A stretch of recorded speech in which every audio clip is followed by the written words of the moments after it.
Welcome to Mind Crime Liberty Show with me, Swithin Dobson, and him, Tim Patton. Today we are joined by Keith Preston to discuss whether the left advocates a police state. Keith is the founding editor of Attack the System and is the author of the book Thinkers Against Modernity. Tim.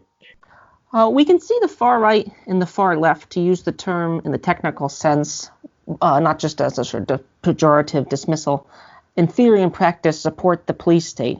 Both the far left and the far right in some ways want to strengthen the police state. The fact that the far right supports the police state is not really a surprise and is not really that problematic for me from an intuitive common sense as well as a theoretical way, because the far right has historically had no trouble with authority, and the only aberration, which we may discuss at the end, might be libertarianism of some variety, depending on who you ask. But if you look at if you take what your definition of the left is, it's something like liberty, equality, and fraternity. Those are the slogans of the French Revolution. I just never saw militant police state in that, and I actually see the opposite of a police state. This gets problematic because the left always becomes what they hate when they assume the power. So what I want to discuss today is what the left's relationship to the police state is and how this has done historically and what's the left's current relationship with the police state. So the first question. Historically, the left tends to use violence, and in particularly police violence, or the police state is sort of a general thing, or agents of the state, which functionally are the police, as a sort of critique of the right. Sometimes it's an ad hoc one, but sometimes it's a very formal justification for them. How did the historical left justify this transition? How did the orthodox Marxists, say in Russia or China, go from criticizing the czarist police state, not so secret or secret police state, to becoming that very apparatus itself? And also the same example of the French Revolution as well. And there you can see the left and right very easily. Keith? Well, I've often found that it's helpful to understand contemporary complexities like this by looking at past examples and seeing what kind of analogies we can draw from the past. Historically, most states had an ideological superstructure, that is, the self-legitimating ideology of the state that was rooted in religion. If we look at the ancient pagan civilizations, we see that many of them, or if not most of them, deified the king or the emperor as a god-like figure. When monotheistic faiths became the norm, they more or less downgraded that from the god-emperor concept to the divine right of kings. But there was still the idea that the king, the monarch, is God's right-hand man.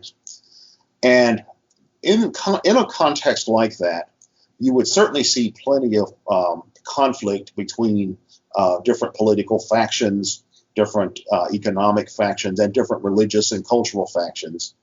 But there was really no one who rejected the idea that the state and religion should be intertwined. They might argue against particular states, saying, well, that particular state does not worship the right God or whatever, so we need to replace it with a state that worships the correct God or gods or whatever. But no one really questioned the idea as to whether the state and religion should be blended altogether. You see that in the ancient world. You see that in the medieval period. You see it in the 30 Years' War. You see it in the English Civil War in the early modern period. And what has happened in modernity is that religion has largely been replaced by ideology. Not that many people are motivated to go to war or seize control of the state or found a state in the name of religion. The obvious exceptions are the Islamists, but other than that, there's not that many people, certainly not in the Western world, and really not that many other places, who are motivated to establish a state based on their particular religion. Instead, ideologies provide the superstructure of the state.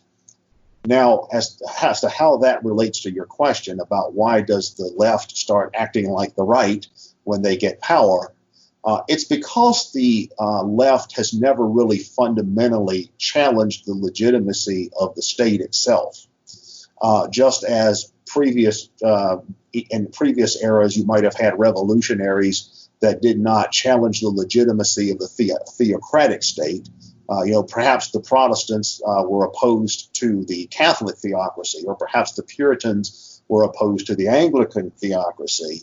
But they did not oppose theocracy as a principle. They just thought that the particular theocracy they wanted to overturn wasn't doing it right. They weren't really worshiping God in the right way or something like that. And that's essentially what the modern left is. The modern left really does not question the legitimacy of the state. They don't really question the idea of the state having an ideological superstructure that justifies its legitimacy, or its supposed legitimacy. They just simply attack existing states for not getting it right. This or that state is not progressive enough. This or that state is not socialistic enough. This or that state is not egalitarian enough. There may be a lot of different variations to this. If we look at the ideology of the modern left, we see that implicitly, although a lot of them may not be able to articulate this on a common level, but implicitly their ideology is rooted in contractarian theory. That is, this idea that there is a social contract. The idea formulated by Hobbes, by John Locke, and by Jean-Jacques Rousseau, that because you live in society, you have contracted to obey the laws of the state implicitly, whether you ever signed a contract or not, because accepting the services and supposed protection that you get from the state, by accepting that, you have implicitly agreed to abide by the state's rules. The left accepts that idea as much as the modern right does. And also, the left has a lot. The views of the state that people on the left have are, regardless of what kind of leftist they are. Anarchists may be a somewhat separate category, but most leftists are not anarchists. Whether it's the liberal left or whether it's the socialist left, they both have a foundation in contract theory. Now, for the Marxists, they tend to be the most flagrant because they simply see the state as an instrument of class power, meaning that the state simply reflects the interest of a dominant class, which is in turn rooted in a particular mode of production. So you have a feudal state, then you can have a bourgeois state, and then you hopefully, in their view, from their perspective, you can have a worker state. So what matters to them is not the state. The state is value neutral. What matters to them is that the right class holds power, and that the state is simply a manifestation of class power. That's the Marxist view. Now, most Western leftists of the type we are familiar with are not Marxists. They are more rooted in the thought of thinkers like Jean-Jacques Rousseau, which is the idea that the state is a manifestation of the popular will. And you hear that all the time in mainstream liberal and left and progressive rhetoric. And even some people from the mainstream right, you'll hear this idea of, the state, the government is all of us. We are the government. The government is of the people. The people are the state. So there's this idea of popular sovereignty, the general will, this kind of idea that's used to legitimize a modern state. So what happens is that when leftist movements come to power, whether it's in France in 1789 or Russia in 1917 or China in 1949 or whatever, they don't question the legitimacy of the state. They don't question the legitimacy of the ideological foundations of the state. They're just a rival group of theocrats. They're angry because the existing state that they're trying to put out of power doesn't worship God in the right way. I mean, obviously, I'm speaking metaphorically, but their idea is we want to have a new secular theocracy of our own that's going to worship God, metaphorically speaking, in the right way. So that's why they end up becoming what they replaced. You saw the same thing in the early modern period. The early Protestant theocracies were just as authoritarian and repressive and theocratic and prone to persecuting heretics and all of that as the traditional Catholic theocracies had been. Now, later you had some radical Protestants and some Reformed Catholics as well that started moving away from that. But early, Martin Luther was every bit as big on persecuting witches and heretics and Jews and apostates and all of that as the Pope was, even though he considered the Pope to be the Antichrist. The same thing with Jean Calvin. He actually burned people at the stake for heresy, just like the Catholic Church had done to Bruno and others. So that's essentially what we're dealing with, only in a modern secular context. If you've ever read Nietzsche, this is one of the principal critiques that Nietzsche had of the modern left, that the left is simply secularized Christianity. It's these modern ideologies, these modern secular ideologies are simply new theocracies. And that's why the left becomes the right whenever they come to power. Well, you basically answered my second question here. Most of them aren't really opposed to the state. I've long thought that. And most leftists, to a large extent, are not anarchists, as you said as well. They just want to change the state's motives and use it for different ends. The current left tends to be opposed in rhetoric to the police state, but we also see movements like Black Lives Matter, and we also see a fairly broad, diverse background of people who criticize the police state, including libertarians. You have things like the website's name is escaping, and you have historical movements like Cop Watch as well. I'm going to read something from Thad Russell. I'll see if you agree with this. In recent years, this is from Thad Russell's article from Reason magazine back in 2017. This was during some of the Black Lives Matter stuff. In recent years, scholars and activists in the Black Lives Matter movement have broken from the civil rights general obedience to the Democratic Party and the reflexive assumption that law and order Republicans are exclusively to blame for this situation. Instead, they persuasively argue that much of today's criminal justice regime originated in policies forged by liberal Democrats in the second half of the 20th century, in particularly under the presidencies of Lyndon B. Johnson and Bill Clinton. Yet this analysis doesn't go far enough back. Unlike scientific racists, who were the dominant ideologists of race until World War II, progressives generally maintain that there were no innate barriers in any race of people to acquiring the personality of a good American. Progressives believe that you could raise up others to be deemed of worthy full citizenship. And this is where Thaddeus Russell gets the origins of the carceral state. Would you agree with Thaddeus Russell's analysis that progressives, as much as they have this sort of rhetorical criticism to Black Lives Matter, to a certain extent are a cause in themselves? Well, you've really asked multiple questions in one. There's a lot to touch on there. As far as in the United States today, the kind of mass incarceration we see and the kind of militarization of police departments and other things that we've seen like that in recent decades, absolutely liberal Democrats were every bit as responsible for that as law and order Republicans. And in fact, I lived through all that. I'm from that generation. And I remember in the 1980s and 1990s, liberal Democrats would push the war on drugs. They would push the expansion of the carceral state every bit as much as the Republicans would. And in fact, it's kind of ironic that Joe Biden is currently running for president in the United States because he was front and center in a lot of that kind of stuff when he was a senator in the 1980s and 1990s. But yeah, under the administration of President Clinton in particular, there was a massive expansion of mass incarceration in the United States. There were a lot of iconic figures in the U.S. Congress who were considered landmark liberals who contributed to that. A lot of leading black politicians like Charlie Rangel were involved in that. During that time period, the 1980s and 1990s, when the war on drugs, the war on crime was really rolling, the entire spectrum of the political class in the United States absolutely acquiesced to that. It included the most liberal Democrats, it included civil rights leaders, and it included your standard law and order Republicans as well. Nowadays, it's become somewhat fashionable to either forget about that or perhaps express a fall repentance for it. But that's exactly how it was.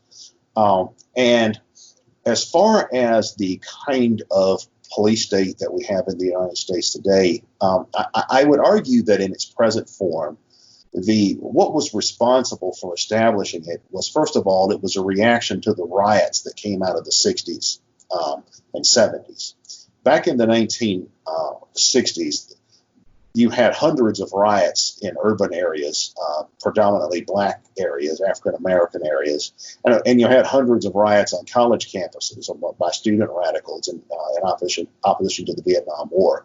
In fact, the kind of stuff we've seen in recent years, the conflicts between the left and the right, really are pretty mild compared to the stuff that went on back then.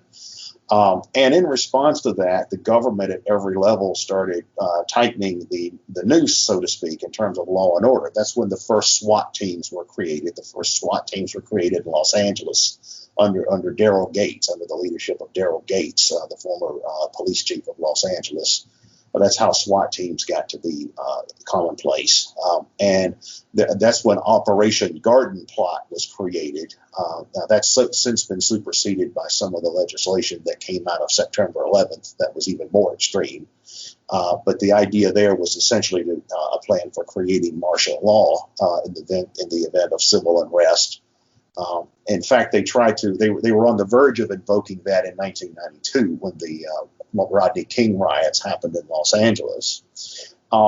So the war on drugs, I think, really got this rolling in the 80s because to have a set of policies like the war on drugs, you don't have a crime taking place in the traditional sense where somebody is an injured party and they call the cops and say, hey, I've been robbed or attacked or something like that. Instead, the police have to go out and actually look for crimes when they're taking place. And that means that they have to use all kinds of methods in terms of detection, ranging from infiltrating organizations that are involved in black market activity, economic activity. And that's how we got things like no-knock raids and that kind of stuff during that time period, and using SWAT teams to conduct no-knock raids as opposed to traditional police officers serving arrest warrants, search warrants, and things like that. So it's through all of that we got this police state that we have now. And the entire spectrum, as I said, the entire spectrum of political opinion and the entire spectrum of the political class was responsible for that. And as far as if we want to turn back the clock further, I think we could probably go back to the 19th century and we start to see the kind of formalized professional police forces forming in the United States that we have today. I know in England back in the early 19th century, Sir David Peel was responsible for creating sort of a prototype for the English police state. And that was imported to the United States as well. I think that kind of thing started to become commonplace, I would guess, probably in the late 19th and early 20th century. Previously, law enforcement was done more by local sheriffs and constables and private groups and community groups and stuff like that. But this idea of a formalized, professional police force that's kind of like a standing army, that's more of a 20th century idea, and it continued to expand throughout the 20th century. Even in supposedly liberal countries like the United States and England, and it's metamorphed into what it is today.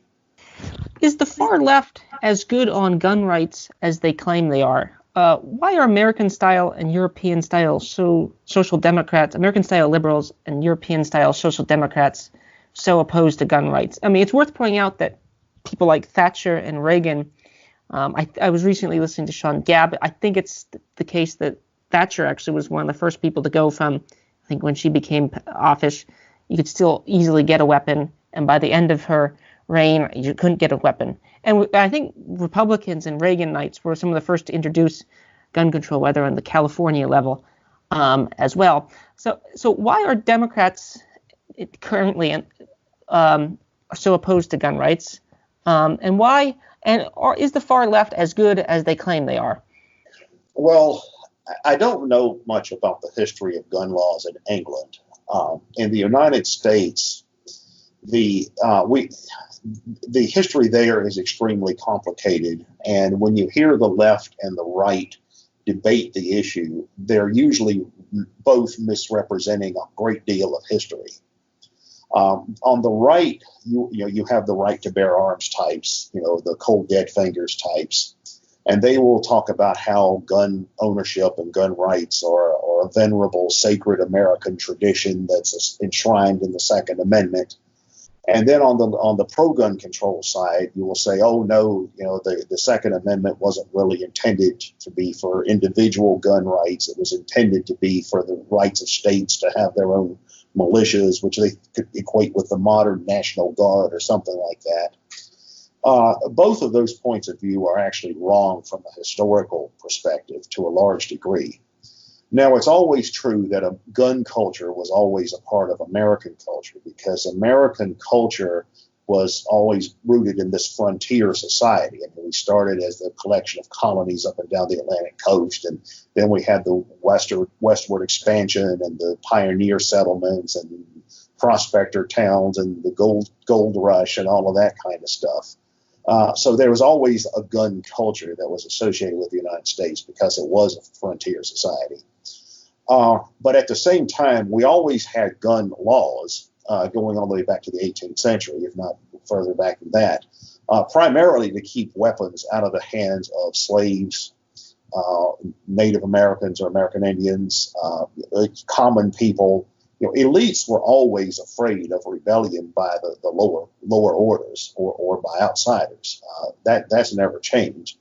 And in the post-Civil War period, we had what were called the Black Codes, which were laws that were intended to keep Black folks, African Americans, or newly released slaves from getting weapons. So I've heard, in fact, I even heard Noam Chomsky talk. Noam Chomsky, being an anarcho-liberal, is in favor of gun control, and he was talking about this once, saying, well, early on in American history, you had the right to bear arms, but it was largely meant for a certain class of people to have the right to bear arms in order to keep others under control, like slaves and all of that, which was true. I mean, that was within the framework of the society and culture of the time. That was largely true. However, I would disagree that the Second Amendment to the United States Constitution is simply about saying the states can have their own National Guard units. I mean, that's ridiculous. It was clearly intended to be an individual right, but only for certain people, namely, as the left, I'm sure, would point out, it was, people, white people, men, property owners, and all of that, and keeping weapons out of the hands of slaves and excuse me. Keeping weapons out of the hands of slaves and Native Americans and others. So there's that dichotomy's always been there. So I think both sides of that argument frame the history in the wrong way. Now, in a modern sense, as to why liberals and why liberal and left opinion is opposed to gun rights, I think it actually comes down to this. I think it's a reflection of their urban, cosmopolitan, middle-class cultural norms. Most of the people who push for gun laws tend to be these kind of middle-class liberals, usually fairly urbanized, suburbanized, cosmopolitan people. They're not people who personally like guns or want to use guns or carry guns. They may be afraid of guns or something like that. And they associate guns with two things. They associate guns with, grubby, backwoods, trailer park, rednecky, working class type people, the modern peasantry, if you will. Or they associate guns with the violence that goes on in the inner city with street gangs and drive-by shootings and stuff like that. So to them, that's what guns are. Guns. Basically, it's a type of class bias. It's the idea. Well, it's all these icky people that are into guns. It's not us civilized people that are into guns. They personally feel comfortable with the system. They just can't imagine why anybody would ever want to take up arms against the government or anything like that. And therefore they think the idea of the right to bear arms as a bulwark against government tyranny is a joke. They just don't take that seriously. So and there's also the safety culture. One thing you have to consider is that the modern middle class culture, and I've certainly seen this in the United States, and it seems to be comparable in other developed societies. You have a culture that's very safety conscious to the point of being somewhat pathological. In fact, we increasingly see that being played out in lots of other ways. Like we see nowadays in some jurisdictions in the United States, parents can be cited for child neglect for letting their kids play outside or something like that, or leaving their kid at home alone while they go to the store. Or some schools now, they do away with games that they think are too aggressive, like dodgeball and stuff like that. And often they will justify this kind of stuff in the name of safety and security. And I think that's a big part of the problem. You have these very pampered, affluent, middle class, middle American types of people, suburbanites, bougie types, if you will, who think that the world ought to be some kind of pink and blue padded nursery, baby nursery or something like that. And they think, ooh, guns are icky and only icky people want them. And it's, these nasty redneck people or these nasty ghetto people, they're the ones that want guns. So it's a cultural bias. It's a class bias. I think that for a lot of them, it's an implicit racial bias as well, because the people who tend to push this the most tend to be these kind of middle class white people as well. How does the left justify, as well as more moderate versions of progressives and liberals, its stances on things like gun control, but also environmentalism, hate crimes, or even recently quarantines without a police state? Now, there may be no contradictions since they're not really against the state in itself, and that to a certain extent is the easier answer.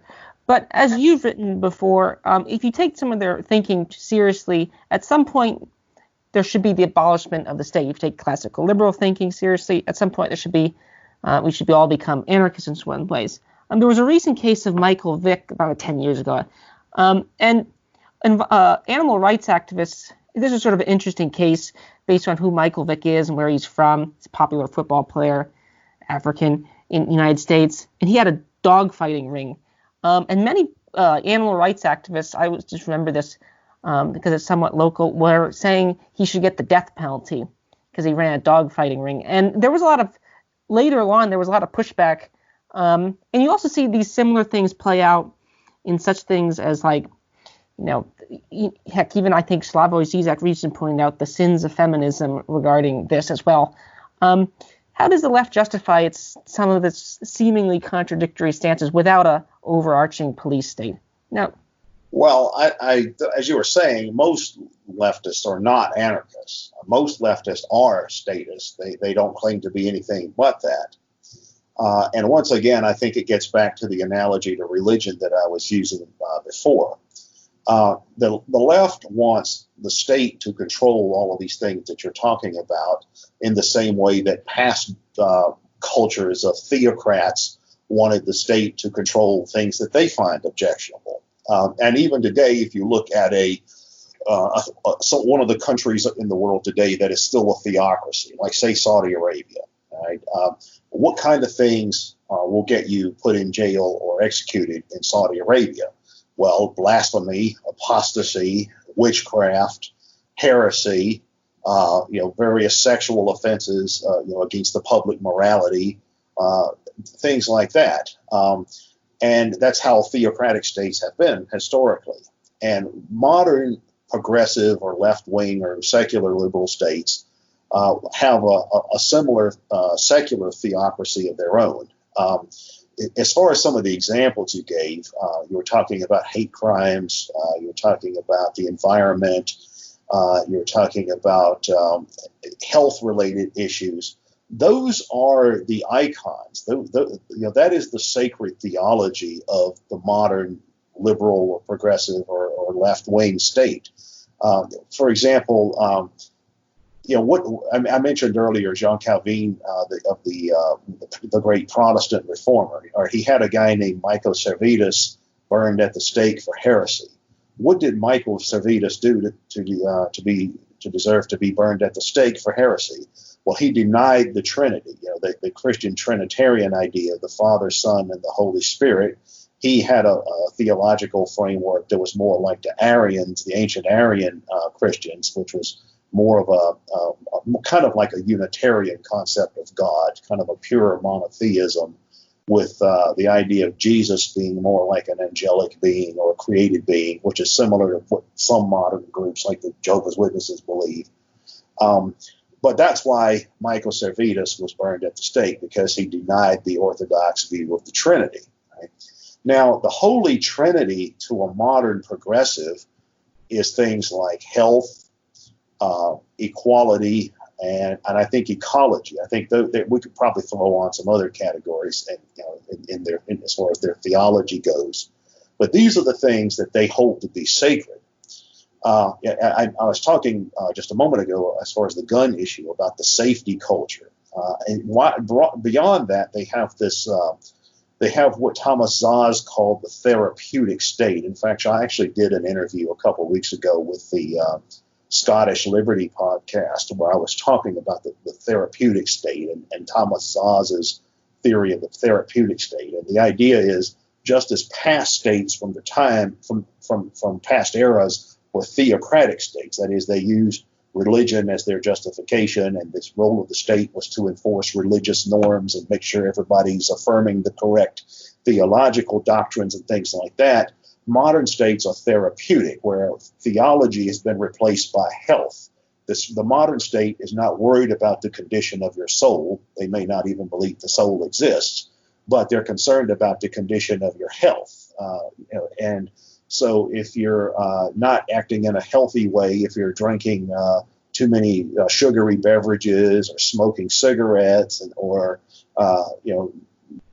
doing whatever, then you are essentially committing heresy against the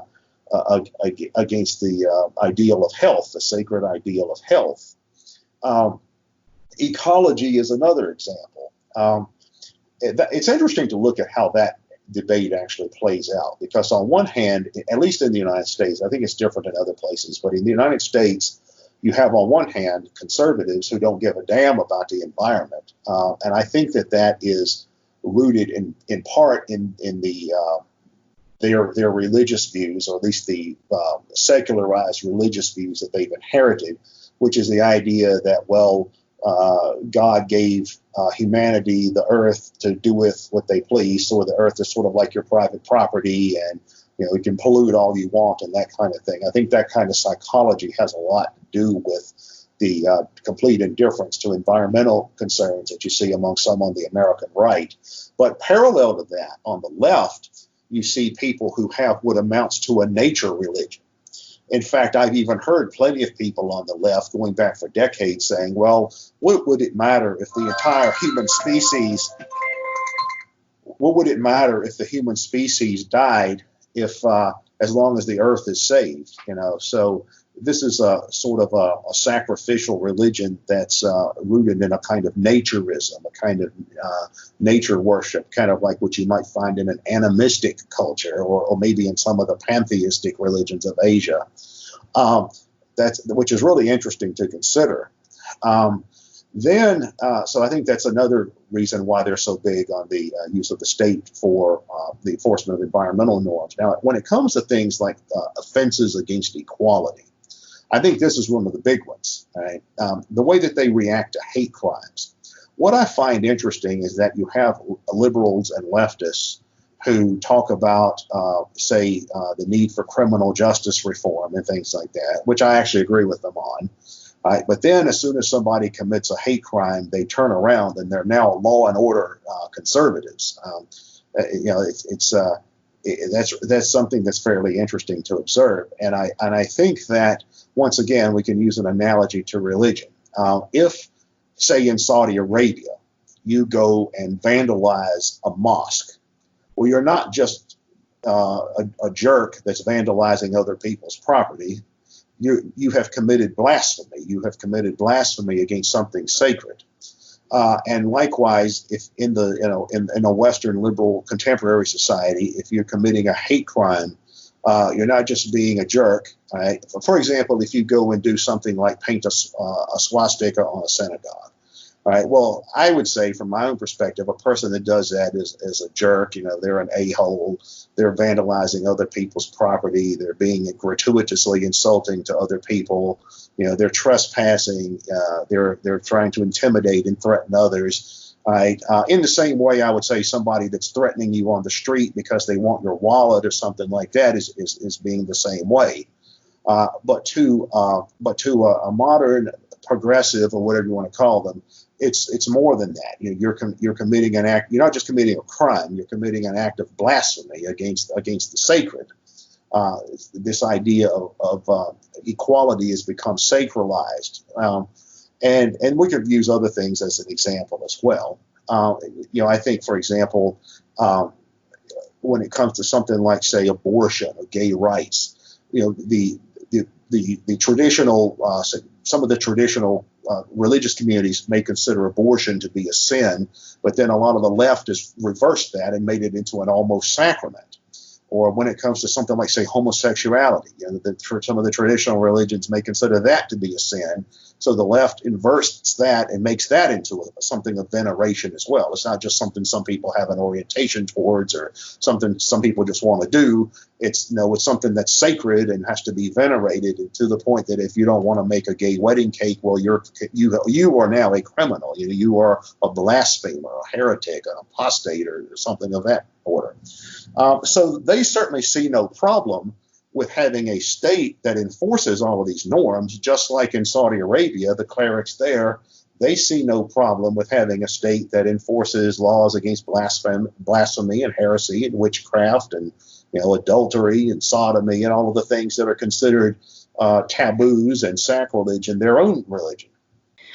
Okay, so before we move into the third section of questions about solutions with the libertarian left and libertarian right have, I basically totally agree with you.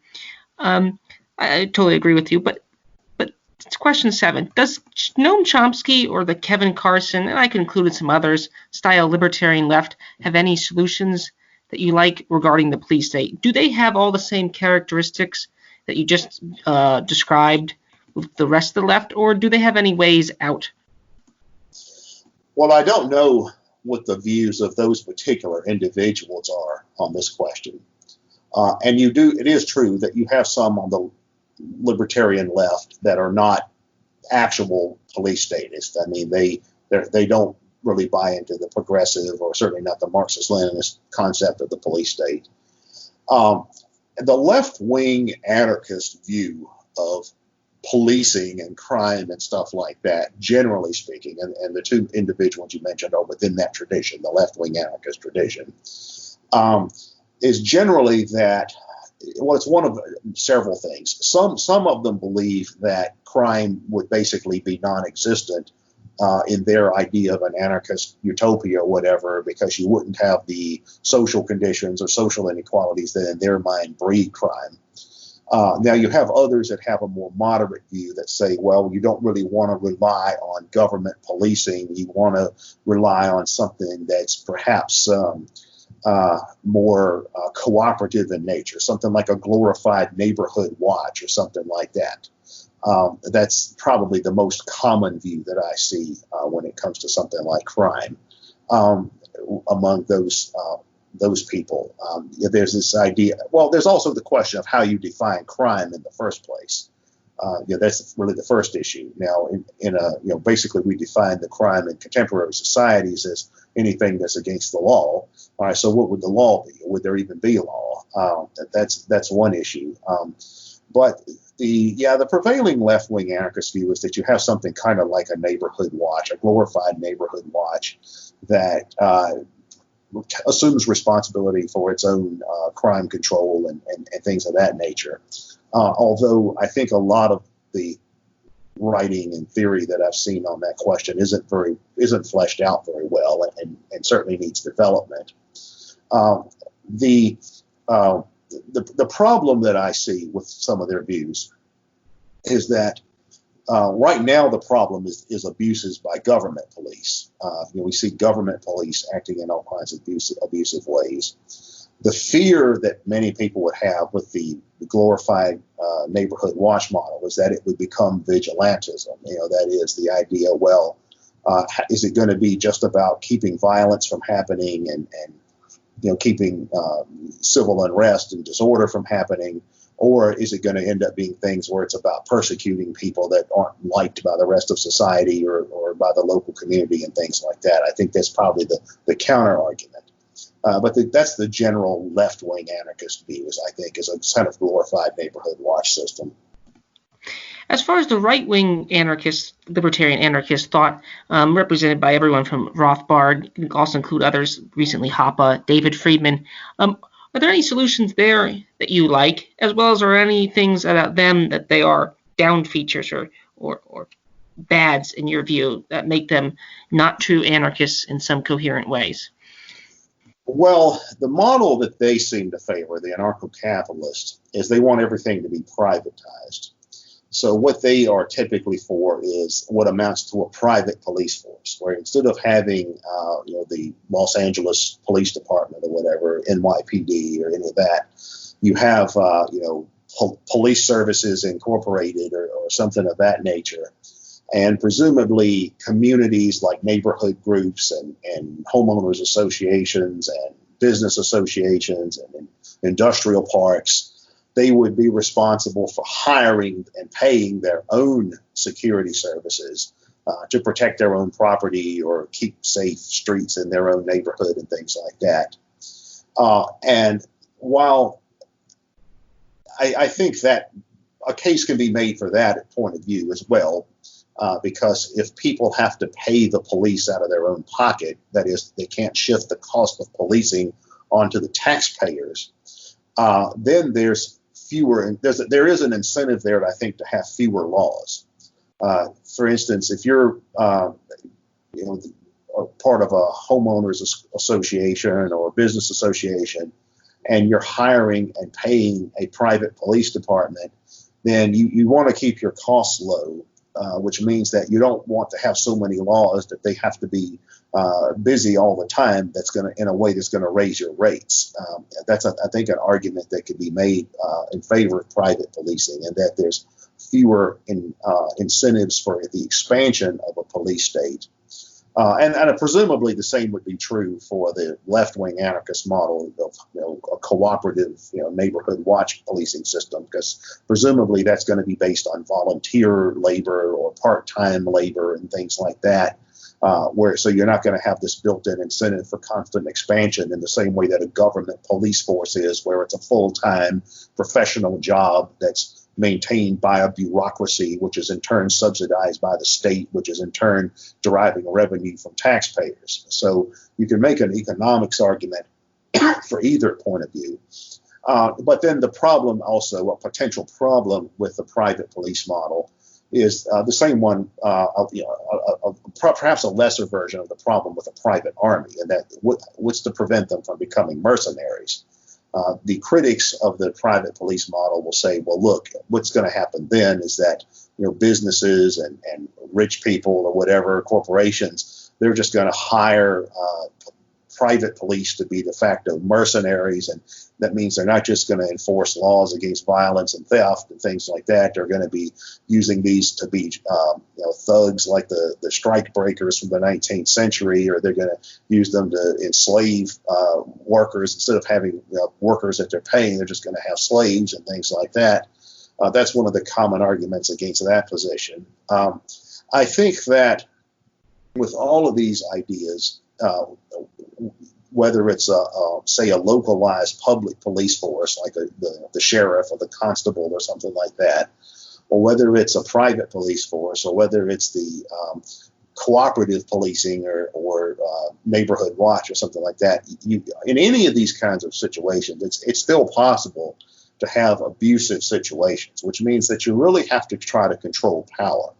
And the way that you control power in this kind of context, at least, is you try to have it as localized as possible.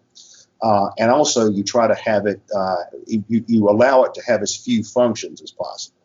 The problem with policing in a lot of modern societies is that there's this idea that the police are supposed to solve everybody's problems. In every problem that there is, we need to have a law against it or for something. I think that's a real root of the problem.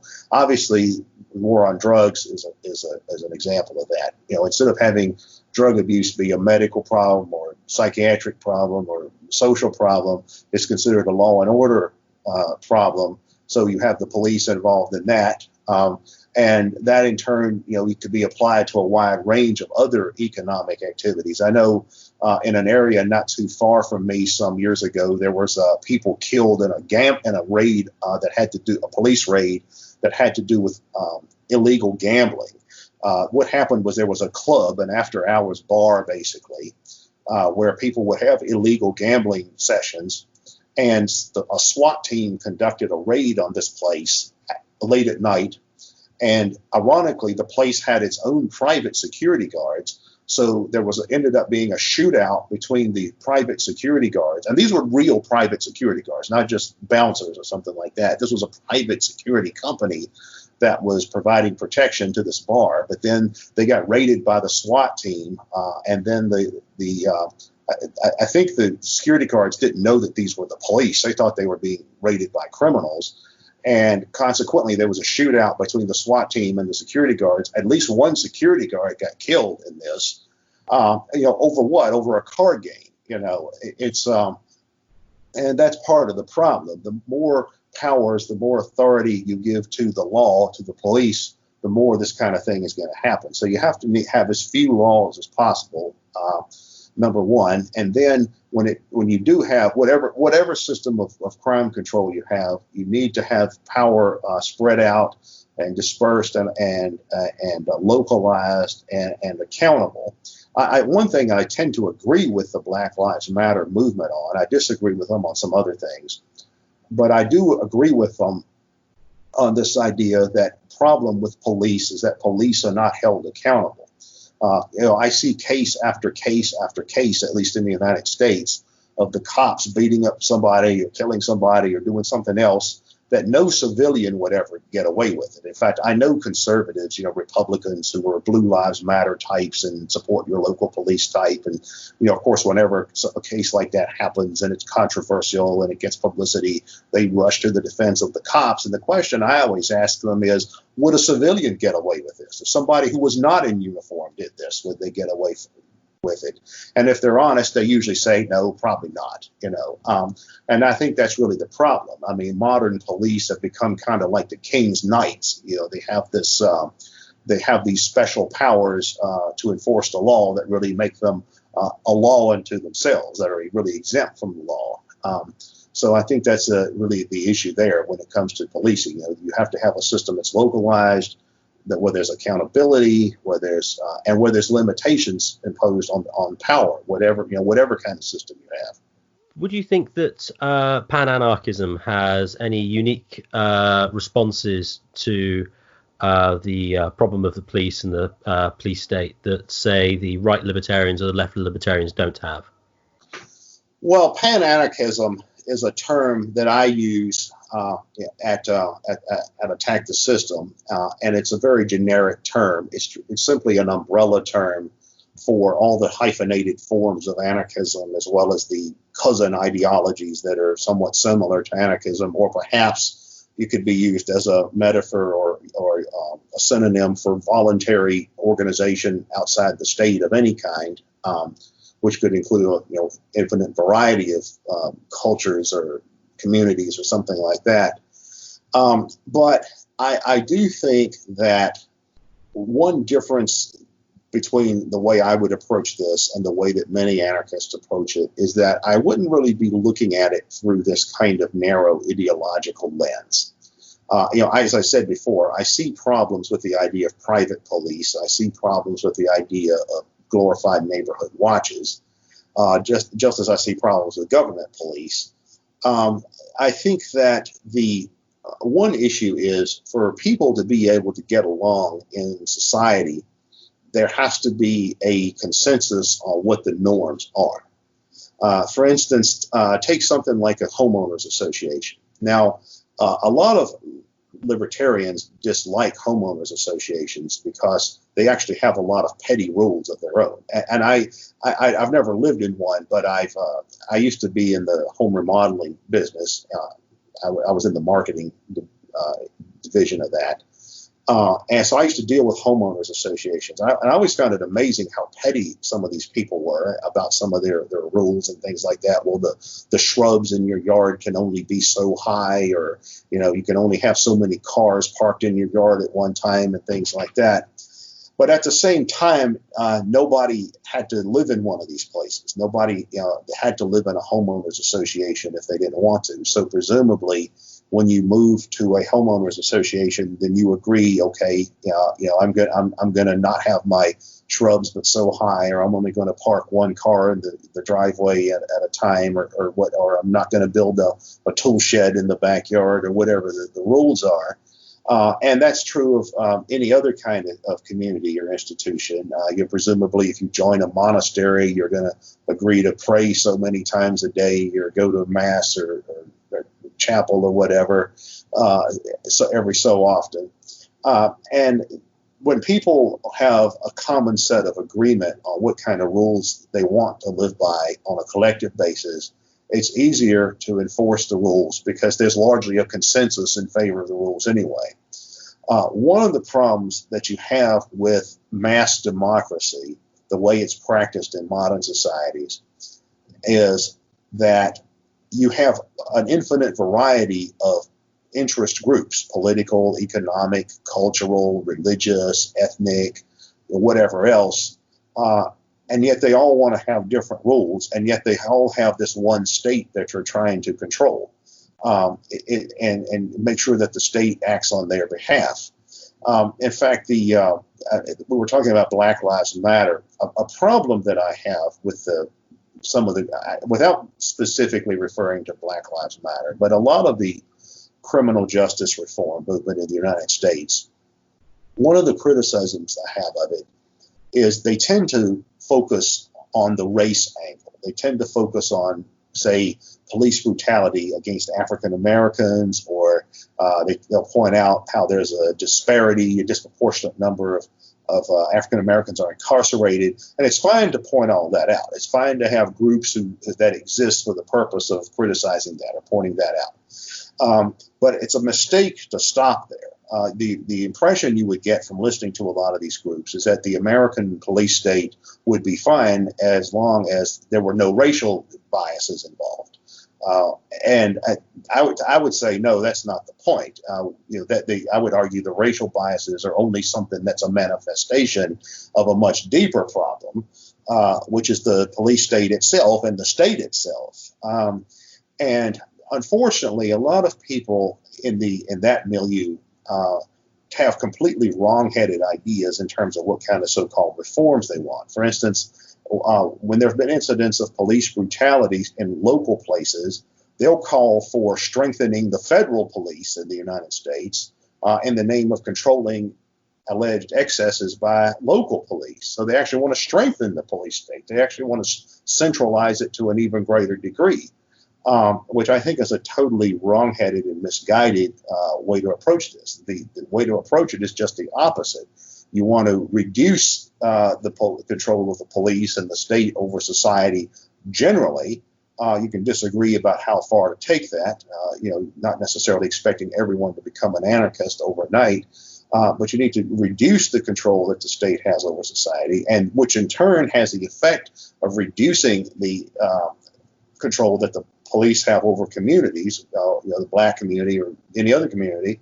And you have to do that with fewer laws and fewer police powers, and making things more localized in the way that they actually reflect the norms and values and wishes of the people who are in an actual community. We're coming to the end of it now, Keith. Have you got any final thoughts on this topic that you haven't mentioned?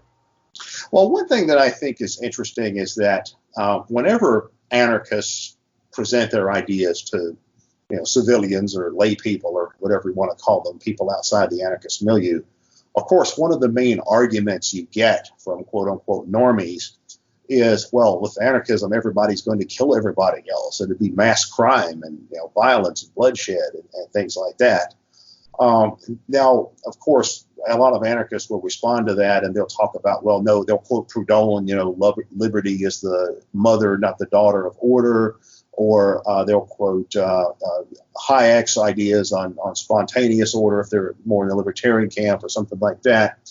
And that's all well and good, but I think it is important to be able to have a working, credible model for how you would actually control things like crime, and what you would actually do with, say, aggressively antisocial people minus the state.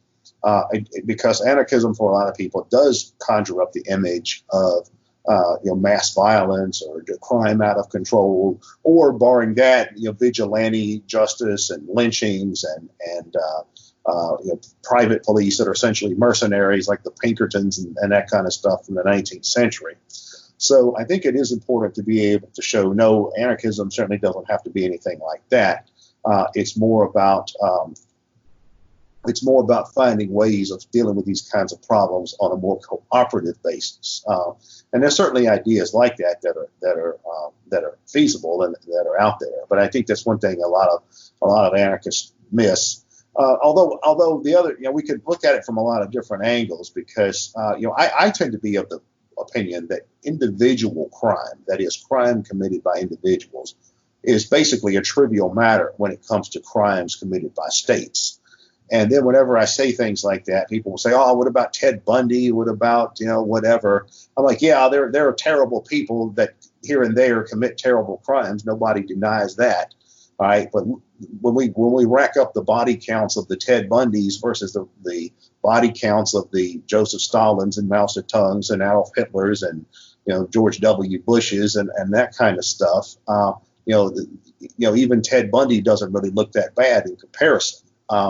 So I think that's one of the things that just quote unquote normies miss when it comes to the issue of crime.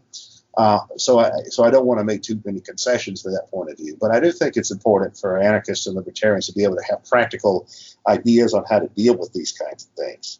Thank you for your time, Keith. If anyone would like to find more about your work, where is best to find that? Just go to the website, attackthesystem.com, just like it sounds, attackthesystem.com. And that you can find ways to order copies of my books or essays I've written, or essays by other people, and a lot of regular blog posts and news updates and things like that. Thank you, everyone, for listening.